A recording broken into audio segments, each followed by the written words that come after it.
Le Real reste le roi de Madrid, qualification sous tension en 8e de finale de Ligue des Champions.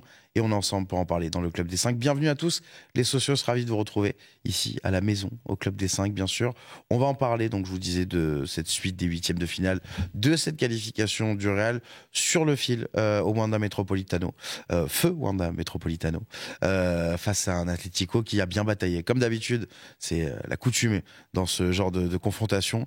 Pour en parler avec moi, Coralie Sall est avec nous. Salut. Comment ça va, Coralie ? Eh ben ça va et toi ?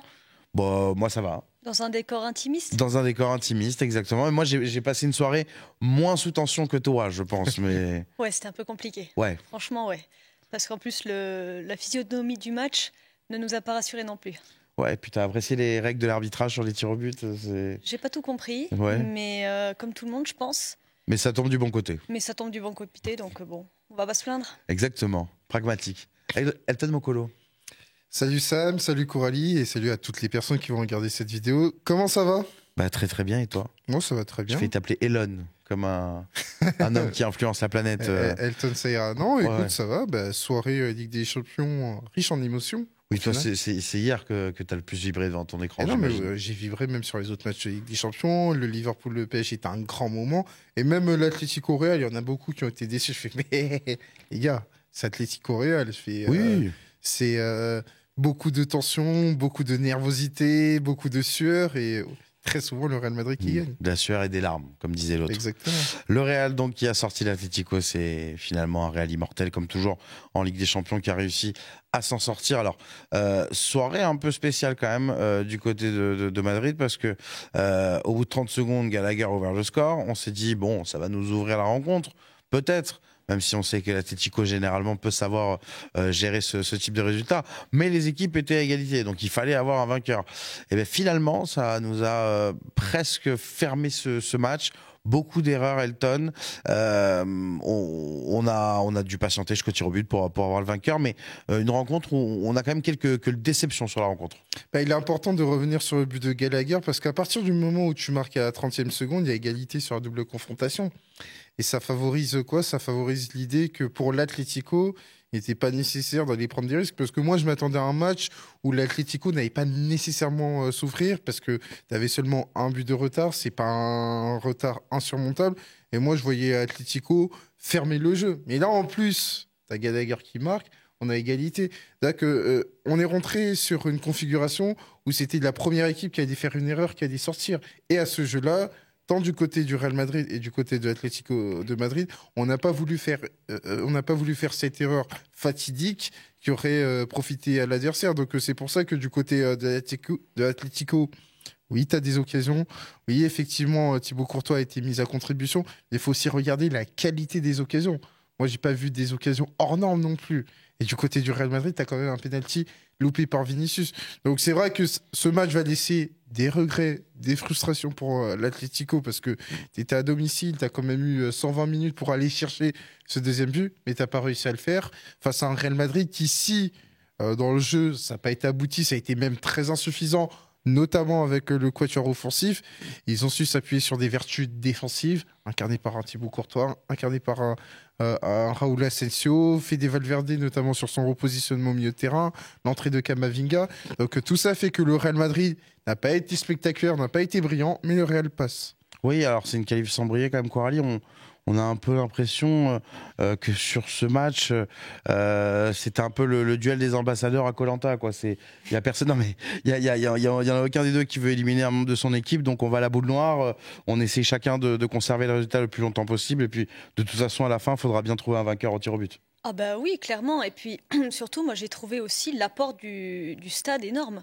Je veux dire, il a poussé tout le long de la rencontre, quoi. Tu sentais que c'était un chaudron. Et je trouvais que ça rajoutait aussi de la tension au match. Et c'est vrai que même du côté du Real, je trouve pas qu'il y a eu des occasions très claires. Je veux dire, j'ai pas souvenir d'un énorme arrêt d'Oblak.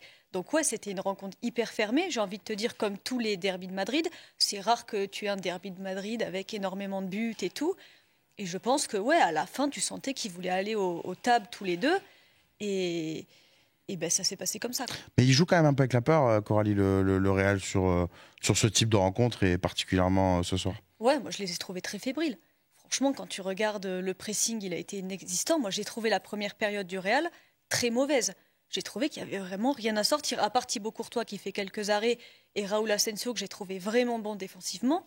Le reste, quand tu regardes, il y avait énormément de choses qui n'allaient pas, quoi. Autant au milieu qu'en attaque, tu ne voyais pas d'appel offensif, tu ne voyais rien, quoi. Donc aujourd'hui, quand tu regardes la prestation du Real, bah, tu ne peux pas être satisfait du match qu'a proposé les hommes d'Ancelotti. Est-ce qu'on les a déjà vus, ce type de prestation, Elton? Parce qu'on a toujours tendance à dire le Real, c'est pas l'équipe qui va bien jouer, c'est pas l'équipe qui va mais c'est l'équipe qui va gagner à la fin. Est-ce que des matchs comme on a vu ce soir, pour toi, c'est fréquent ou ça peut être un peu alarmant quand même? Ouais, c'est quand même fréquent du côté du Real Madrid parce qu'on a évoqué la statistique, je crois que c'était il y a quelques jours, ouais, c'est ça, il y a une quinzaine de jours, le Real Madrid en Liga, c'est 6 victoires sur 14 déplacements possibles cette saison. Et là, encore une fois, tu as perdu en déplacement face à Atlético de Madrid. Bon, même si c'était en Ligue des Champions, ce que je veux dire par là, c'est qu'on est sur un Real Madrid qui a du mal à voyager. Alors oui, ils ont gagné contre Manchester City, mais il y a eu des sorties de route contre Lille, sorties de route Anfield contre Liverpool et défaite contre Atlético. Donc par rapport à ça, on a vu un Real Madrid qui a été en difficulté pour justement conduire le match. Parce que oui, ils ont une supériorité, ils ont une domination territoriale, mais au moment justement de se présenter dans la surface du côté du Real Madrid, tu as été en difficulté pour traduire ça justement en occasion. On a vu un Kylian Mbappé qui n'a pas été énormément dans la surface. On a vu surtout l'Atlético de Madrid qui a plutôt bien défendu les situations. Au final, l'action emblématique, c'est la seule fois où l'Atlético a mal géré une bascule, notamment sur son pressing, et une transition, et Kylian Mbappé a obtenu un penalty. Sinon, bon, on l'a vu en prolongation, tu as eu Brahim Diaz qui a eu des situations, mais ça reste quand même très insuffisant. Mais très enfermé souvent. Très enfermé parce que tu es tombé dans un phénomène d'entonnoir où à partir de moment, l'Atlético a mis énormément de densité axiale avec un bloc bas. Au final, tu avais juste les côtés pour pouvoir espérer décanter la situation, mais même sur les côtés, tu as été déficitaire sur les centres. On a vu Llorente et Reinido qui ont fait un sacré match. Donc par rapport à ça, la mission était beaucoup plus compliquée. On sent un petit peu, Coralie, une équipe tendue, quand même, côté madrilène. Et plus qu'une équipe, parce que, encore une fois, on parle quand même d'une équipe qui est quand même allée se qualifier, encore une fois, au tir au but, qui maîtrise un peu son karaté là-dessus. Mais globalement, Bellingham, on l'a senti énervé tout le match. Vinicius, on va en reparler dans quelques instants. Mbappé, on sait que, bon, il est... Bon, ça, c'est nos amis de la presse espagnole, mais il est passé d'un mix de Pelé et Maradona à un joueur de National 2 en l'espace de 3 jours. Oh, tu caricatures. À peine. Je m'inspire de mes confrères, justement, de l'autre côté de la frontière. Mais on l'a senti quand même, beaucoup de joueurs. Rodrigo encore sacrifié. Enfin, on sent que dans cette équipe, tout le monde n'a pas l'air aussi serein que d'habitude. Ouais, c'est clair. Et puis surtout, tu le vois sur les dernières campagnes de Ligue des Champions du Real, où tu sentais justement que même en étant menée, l'équipe est quand même très forte, très confiante, comme tu dis, de son karaté. Et c'est vrai que cette saison, bah, tu sens pas ça. Et je trouve qu'il y a des énormes trous en fait dans cette équipe. Et en fait, autant offensivement, parce que ben voilà, Mbappé, il passe à côté du match. Sa seule action, en gros, c'est le penalty. Mais après, si tu regardes le match sur sa globalité, tu te dis, mais en fait, il n'a pas pesé. Et ouais, quand tu vois Bellingham... Alors après, moi, je vais tempérer ça parce que je me dis, sur un terrain de foot, peut-être qu'il était frustré de ne pas avoir de ballon et tout. Et puis, je pense que tu peux t'embrouiller avec un coéquipier sans que ça veuille dire c'est les émotions qui sont décuplées. Bah, ouais, et surtout dans un match comme ça, au Metropolitano, où tu as un stade qui est à fond face à une équipe, parce que le Cholo aussi, sur la touche, il était complètement transcendé. Ouais, c'est difficile de s'entendre dans ces moments-là. Voilà. Ouais. Et je pense Sachant qu'on a vu quelques ralentis aussi d'action, Bellingham venait saluer Vinicius, Mbappé, le penalty. Enfin, il y a eu quand même aussi des moments pour contrebalancer où on voyait qu'il y avait une entente dans l'équipe. Ouais, et moi, ce qui m'a frappé par contre, c'est que tu vois qu'à la mi-temps de la prolongation, c'est Carvajal qui fait qui parle en fait. Bah, ce qui est marrant, c'est qu'on a eu d'un côté Carvajal qui faisait le discours, de l'autre côté Coquet qui était blessé, qui faisait le discours pour Atlético. Donc ouais, c'est le respect des aînés. Ouais, voilà. Et surtout le respect du fait que en fait, tu as besoin de leaders dans l'équipe du Real, parce que je pense que tu as beaucoup de jeunes qui en fait ont des émotions qu'ils ne contrôlent pas forcément. Et comme tu dis, tu parles de Bellingham, mais même voilà, Mbappé, j'ai trouvé qu'il baissait aussi énormément la tête et tout. Ah, mais aujourd'hui, Coralie, on était dans une notion de survie du côté du Real Madrid. Tu pouvais pas faire grand-chose parce que tu étais en difficulté, parce que l'Atlético avait trouvé le moyen de neutraliser ton secteur offensif, donc tu étais dans une notion de survie. En gros, fallait pas faire d'erreur. Et là-dessus, c'est ce que le Real a réussi à faire, notamment sur la prolongation, où sur la prolongation, moi je vois un Real Madrid avec notamment, là pour le coup, on est plutôt négatif, mais il y a eu quand même l'apport des entrants. L'apport des entrants qui, pour moi, était meilleur que ceux de l'Atlético. L'Atlético, j'étais vraiment déçu sur l'apport des entrants, notamment Lino, Soriot, par rapport à ce qu'ils sont capables de faire. Correa, qui a une énorme situation lors de la fin du temps réglementaire et qui n'arrive pas à trouver Alvarez, ou plutôt... Qu'il ne cherche pas à le trouver. Qui ne cherche pas à le trouver, qui ajoute le perso. Et Kamavinga, Brahim Diaz, Fran Garcia. Après, la qualité est différente aussi. Mais la qualité est différente, mais on aurait pu penser que, justement, le Real Madrid, qui est en difficulté à l'extérieur face à l'Atlético, qui est à domicile, qui a le match en main, on aurait pu penser que les entrants allaient magnifier ça. Et ça a été tout le contraire pour Atlético, où tout du moins, ils n'ont pas réussi à se mettre au même niveau, tandis que du Real Madrid, c'est que petit à petit, ils ont réussi justement à faire en sorte que le match qui était vraiment mal parti soit conduit de manière à arriver jusqu'à la séance de tir au but. Et même si Rodrigo n'est pas celui qui a l'air le plus tendu en ce moment, mais l'entrée de Brahim Diaz, je trouve, a fait du bien, moi, à ce niveau-là aussi. Un joueur un peu frais, qui a essayé d'amener un peu, de percuter, qui s'est un peu moins agacé peut-être face au bloc final, Brahim Diaz, c'est peut-être l'un des hommes de la double confrontation entre ce qu'il a fait avec sa titularisation au match aller, où pour moi, évidemment, Rodrigo a été nommé homme du match, et moi je l'aurais davantage donné à Brahim Diaz, mais sur sa rentrée aussi, sa rentrée est très importante parce qu'il a permis d'oxygéner l'équipe offensivement. Par contre, il tire pas de pénal. Non, il tire. Non, il tire pas de pénal. Mais c'est pas étonnant parce que c'est toujours les mêmes qui tirent au Real, au final, oui. Et ça marche. Donc. Finalement. Alors, justement, c'était pas voulu, mais la transition est parfaite. J'aimerais qu'on parle de Vinicius quand même un petit peu. Parce que oui, Mbappé, comme tu l'as dit, Coralie, le match est pas bon, mais on va réussir à isoler deux faits de jeu qui parlent pour lui. C'est qu'il allait chercher un penalty qui aurait pu régler la qualification, et il prend le premier penalty aussi lors de la séance de tir au but qui transforme. On va dire que ça atténue le contenu très très très limite qu'il a offert ce soir. Vinicius, en revanche, Elton, il n'a pas ce petit ce petit bonus qui vient corriger une prestation où on l'a vu beaucoup se caricaturer finalement à certains moments, essayer de faire la différence tout seul. Le penalty est très mal tiré, très compliqué son match. Et ça va un peu aussi avec la période depuis le Ballon d'Or où on voit un Vinicius assez agacé. Oui, c'est un match qui est globalement insuffisant pour Vinicius. Il y a une stat qui a tourné sur la première période, sur le duel avec Marcos Llorente. Marcos Llorente a 100% de duels gagnés. Donc ça veut bien dire que Vinicius a été plutôt en difficulté, et ça ne s'est pas arrangé lors de la seconde période pour lui. À partir du moment où on l'a vu davantage frustré parce que le match n'allait pas dans le sens du Real Madrid et donc dans le sens de Vinicius, au final, est-ce qu'on est surpris? Parce que quand on regarde les performances de Vinicius, notamment sur l'année 2025, on a tendance à être davantage déçu parce que c'est irrégulier, voire insuffisant. C'est-à-dire qu'on a des rencontres face au Real Betis, on l'a vu sur la double confrontation, on attend beaucoup plus de Vinicius, parce que Vinicius, pour le coup, depuis 2022, pour moi, c'est le joueur le plus déterminant en phase éliminatoire de Ligue des Champions. Il a imposé des standards tellement élevés entre l'édition 2022, il est buteur en finale notamment, l'édition 2023, oui, le Real sort avec un 4-0 contre Manchester City, mais il ne faut pas oublier qu'avant, il y a un doublé notamment du côté d'Anfield, il est décisif contre Manchester City, et 2024, il est encore une fois buteur en finale de Ligue des Champions. Donc forcément, quand j'ai mis ça en avant, des choses positives, les choses élogieuses pour Vinicius, ça nous semble un peu bizarre de voir ce Vinicius-là plutôt insuffisant. Il est en train de traverser, Coralie, peut-être la première grosse crise de sa carrière.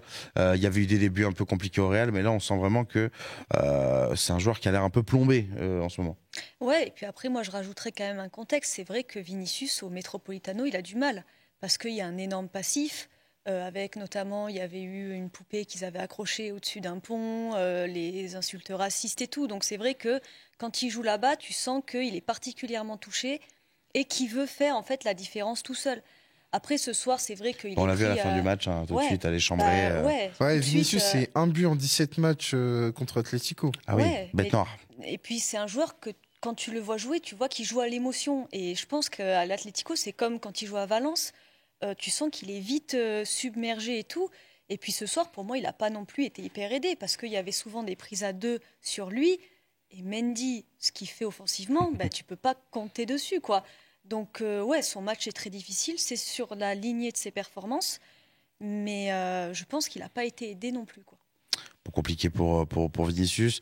On l'a dit, un peu moins pour Rodrigo, tout autant pour Mbappé, tout autant pour Bellingham. Va falloir quand même pour le Real que ces individualités-là arrivent à jouer ensemble. Forcément, ça m'amène à vous poser la question.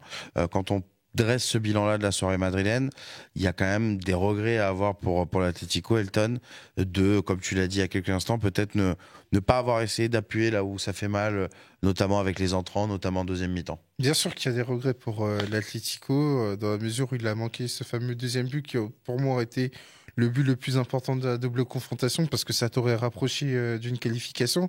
Le fait est que en 210 minutes de temps de jeu et même les tirs au but, l'Atlético n'a jamais été en position de qualifier. Elle est là la frustration, tandis que du côté du Real Madrid, tu as été qualifié avant le match aller, pendant 27 secondes au match retour et pendant la séance de tir au but. Donc oui, il y a des regrets parce que alors Thibaut Courtois, c'est jamais le dernier justement pour avoir des propos acerbes envers Atlético. Enfin, quand il dit que l'Atlético n'a pas nécessairement cherché le second but, il y a quand même une part de vérité. Moi, ça m'a frustré parce que du côté de l'Atlético, notamment en seconde période, j'attendais des changements beaucoup plus proactifs de Cholo Simeone. Mais je pense qu'il y a un événement qui a justement rendu beaucoup plus prudent Cholo Simeone, et ben c'est l'action du penalty. C'est-à-dire qu'à partir du moment où il y a l'action du penalty, où il y a une transition de Kylian Mbappé et que derrière il y a un penalty, bon même si Vinicius le rate, et ben du côté de l'Atlético, comme très souvent, on a été davantage dans le calcul, on a été davantage dans l'idée de minimiser la part de risque.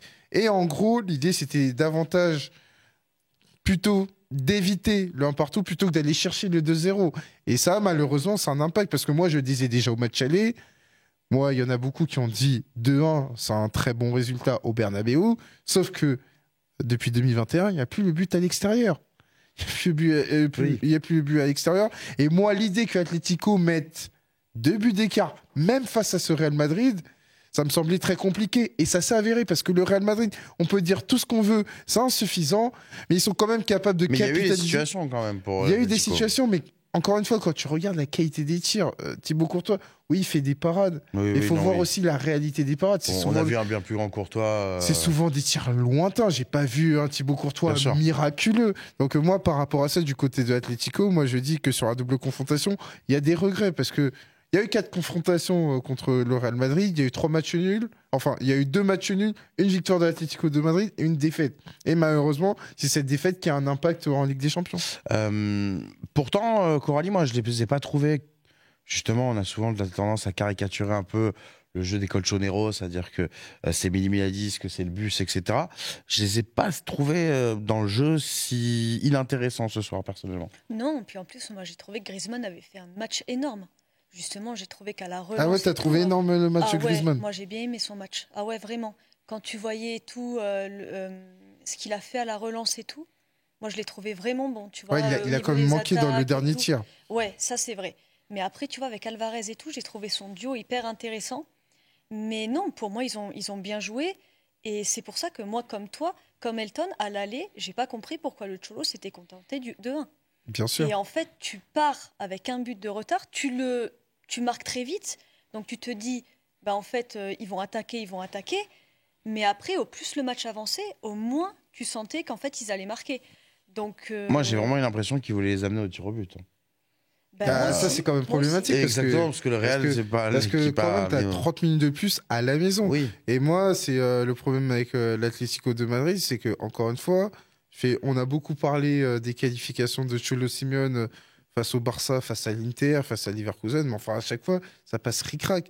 Et du côté de l'Atlético, moi encore une fois, j'attendais beaucoup plus de l'apport des entrants, et l'apport des entrants n'a pas été bonne, et forcément ça n'a pas aidé l'Atlético de Madrid à pouvoir se qualifier. Donc c'est une vraie déception parce que on avait un Real Madrid qui était prenable, on avait l'Atlético de Madrid qui était dans son match, mais il t'a manqué cette capacité à justement embraser la rencontre. Parce que sincèrement, après le 1-0 de Gallagher, moi spontanément, je le mets sur les réseaux sociaux, ça va être l'enfer pour le Real Madrid parce qu'ils vont pouvoir capitaliser là-dessus. Et au contraire, tu es rentré dans un match où l'idée était de minimiser les offensifs du Real Madrid. Et oui, tu as réussi d'une certaine manière parce que Oblak, il n'a pas non plus énormément de situations. Mais offensivement, Alvarez, heureusement qu'il fait un grand match parce que il n'a pas été franchement aidé dans le secteur offensif. Et il y a même eu le remplacement la blessure plutôt de Rodrigo De Paul qui t'a fait du mal parce que il pouvait t'apporter sur les transitions offensives et l'Atlético, petit à petit, s'est éloigné du but de Thibaut Courtois. Bon, pour l'Atlético, maintenant, c'est objectif. Enfin, il reste la Coupe du Roi. Avec objectif doublé. Exactement, un petit match contre le Barça. Il est atteignable, cet objectif Liga, Coralie, pour cette équipe, qui va être, contrairement au Barça et au Real, déchargé de la Ligue des Champions? Je pense pas. Je pense pas. Je vois le Real et le Barça quand même bien plus armés pour se battre pour la Liga. Moi, je pense qu'ils peuvent gagner la Coupe, par contre, parce qu'ils font un très bon résultat à l'aller contre le Barça. Et là, il y a le but à l'extérieur dans la Coupe du Roi? Non non plus, ça n'existe plus? Si. Ah oui, du coup, ils en ont mis 4. Je dois vérifier ça. Ouais, je m'en souviens plus non plus. Ouais, je dois vérifier. Ouais, c'était pour amener un peu d'incertitude dans cette émission. Je trouvais que ça en manquait. Oui, c'est vrai. Voilà.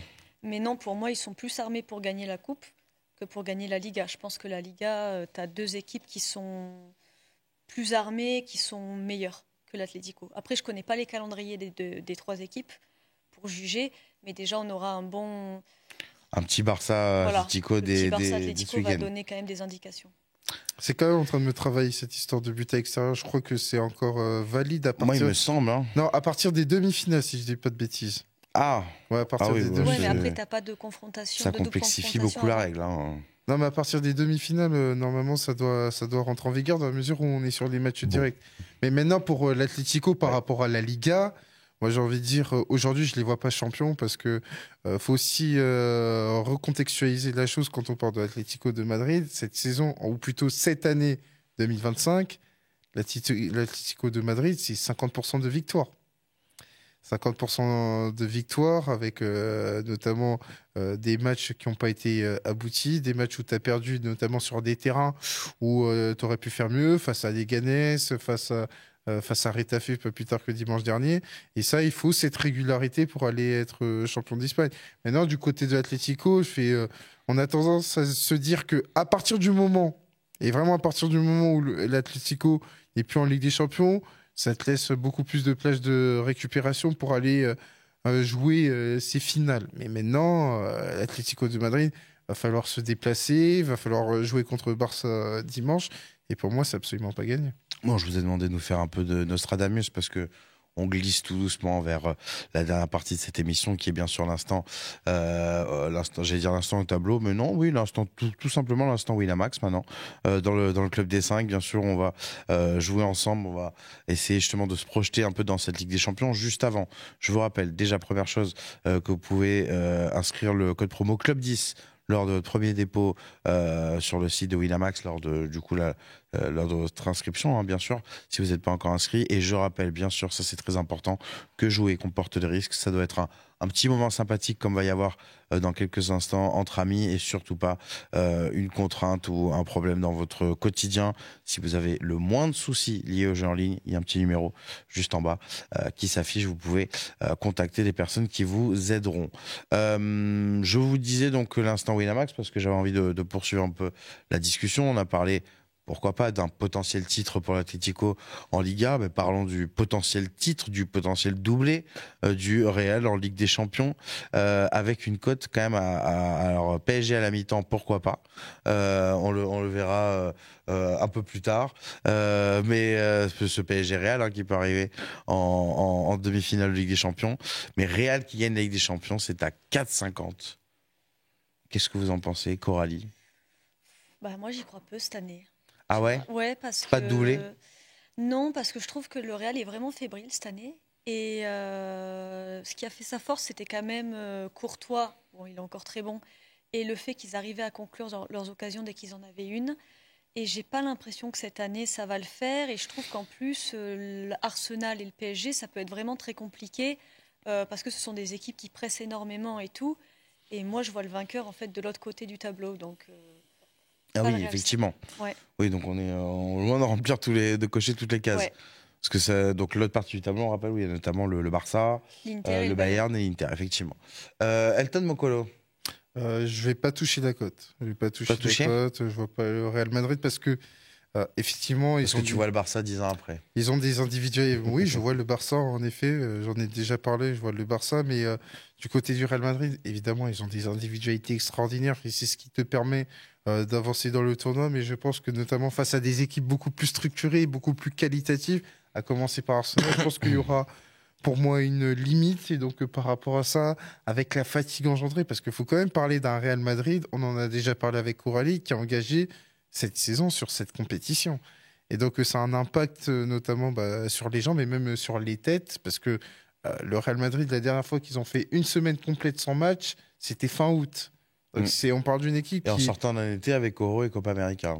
Exactement, donc on parle d'une équipe qui tous les 3 jours joue, et je ne parle pas de la trêve internationale, donc c'est extrêmement énergivore, et donc par rapport à ça, je ne vois pas le Real Madrid remporter la Ligue des Champions. 4,50, c'est la même cote d'ailleurs que le Barça et que le Paris Saint-Germain. Voilà, donc on dégage déjà 3 favoris. Je sais que Coralie a un outsider qui peut passer dans ces 3-là, mais 4,50, voilà pour. Parce qu'aujourd'hui, il y a une perspective. Il y a une perspective avec cette année l'introduction du tableau intégral. Du tableau intégral où maintenant on sait qui tu vas potentiellement affronter en quart, en demi et donc en finale. Et donc aujourd'hui, le fait que le Barça soit à hauteur du Real Madrid, c'est principalement dû au fait qu'ils ont un tableau qui paraît moins exigeant. Et du côté du PSG, c'est parce qu'ils ont sorti Liverpool première équipe de la phase régulière. En tout cas, si vous voulez pronostiquer la victoire de votre équipe en Ligue des Champions, enfin la victoire, le succès du Paris Saint-Germain, du Barça ou du Real, qui sont donc visiblement les 3 favoris dégagés, assumés, bookmérisés de cette saison de Ligue des Champions, 4,50 donc pour les 3. Donc voilà. Bien sûr, vous pouvez pas parier les 3 en même temps, quoique, enfin si vous pouvez faire ce que vous voulez, mais c'est peut-être pas le plus judicieux. On va s'arrêter là, surtout quand on fait ça, généralement c'est un 4e qui va le gagner, donc vous allez porter la poisse à 3 clubs d'un coup.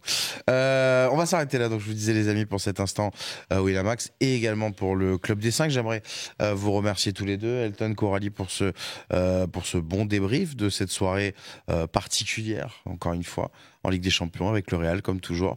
Vous aviez déjà vu, vous, un penalty tiré avec les 2 pieds? Sur les réseaux, ils ont montré qu'il y en avait un. Ouais, Çalhanoğlu. Le Çalhanoğlu, ouais, moi je m'en souvenais pas. Et ils ont montré un lors d'Argentine-France, je crois. Ouais, le penalty du 1-0, ouais. Le penalty du 1-0 de Messi. Il y avait aussi un précédent, Cristiano Ronaldo. Donc on est en train de dire qu'on s'est fait voler la Coupe du Monde, là. Non, j'irai pas jusqu'à dire ça, mais en fait, c'est en général, ça se suffit pas parce qu'il y avait aussi Cristiano Ronaldo. On l'avait débriefé à l'époque, Cristiano Ronaldo, Real Madrid, PSG, le penalty du 1 partout, où il avait touché 2 fois visiblement. En général, ce genre de situation-là, c'est quand même très très inédit. Moi, j'ai pas compris pourquoi il l'avait pas fait retirer. Parce que quand même.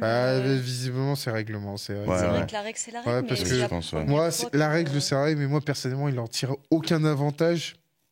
Donc, moi, je pense que ça aurait été plus juste de pouvoir retirer le penalty. Mais après, en même temps, si c'est la règle et tout, et que l'arbitre l'applique, on fait avec. Et visiblement. Mais c'était une première, moi, j'avoue. Mais visiblement, tu le. Et ça m'a rappelé mon dit Cheikh Diabaté, qui ont marqué des 2 pieds sur des small, c'était sur des actions comme ça. Pas très content de Cholo Simeone parce qu'en conférence de presse, il a demandé qui peut m'assurer que Alvarez a touché 2 fois le ballon. Mais on a regardé la vidéo qu'il y a 3 personnes en plus en conf de presse. On va dire que la nuit porte conseil. On espère. Mais bon, la nuit n'a pas duré assez longtemps pour Simeone depuis. Je pense qu'il va pas. À mon avis, il est insomniaque. Il va pas dormir tout de suite parce qu'après ce genre de scénario, tu dors pas en fait. Oui, mais bon, il a tellement fait de coups aux autres, Simeone. Tellement de coups légendaires que bon, parfois ça tombe pas toujours du bon côté. Je voudrais vous remercier donc tous les deux, Coralie et Elton. On vous retrouve très vite dans le Club des 5. Merci à vous. Merci à Fares Hachem, bien sûr, qui a réalisé et préparé cette émission. Les socios, merci pour tous ceux qui nous écoutent en podcast, ceux qui nous regardent bien sûr sur YouTube. Vous n'hésitez pas à donner votre avis, à commenter sous la vidéo, bien sûr, pour réagir au débat. Et puis je vous dis à très très vite sur la chaîne du Club des 5 pour de nouveaux contenus. On m'a dit dans l'oreillette que on va peut-être parler d'un joueur espagnol plutôt sympa. Et très très jeune aussi. Très vite sur la chaîne du Club des 5. Ciao.